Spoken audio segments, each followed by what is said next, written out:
Fotografi Ardian Fezollari, njëkohësisht oficer i policisë së shtetit, është bërë pjesë e një ekspozite të veçantë artistike së bashku me kolegë të tjerë të uniformave blu.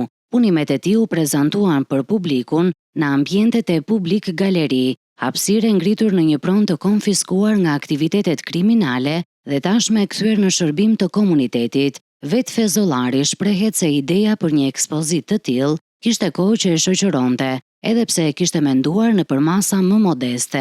Interesi i lartë dhe prania e personaliteteve të shumta e kthyen këtë aktivitet në një ngjarje të rëndësishme artistike.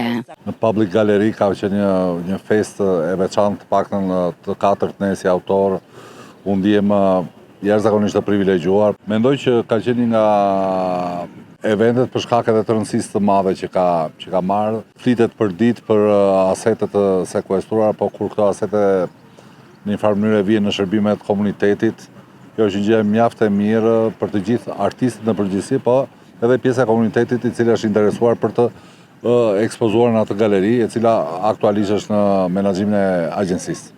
Sipas tij, kjo ekspozitë shërben edhe për të treguar një tjetër anë të punonjësve të policisë, atë njerëzore dhe krijuese, duke dëshmuar se përveç detyrës për rendin dhe sigurinë, mes tyre ka edhe individ me ndjeshmëri artistike.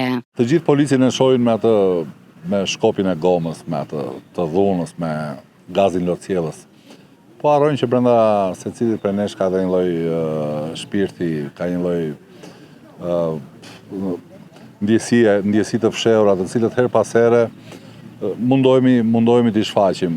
Unë jam pjesë e këtyre, ndërkohë ka vite që merrem, unë kam 30 vjet që merrem me fotografi, dhe them që është nga pjesët më të mira të cilat unë ndihem mirë mbas punës.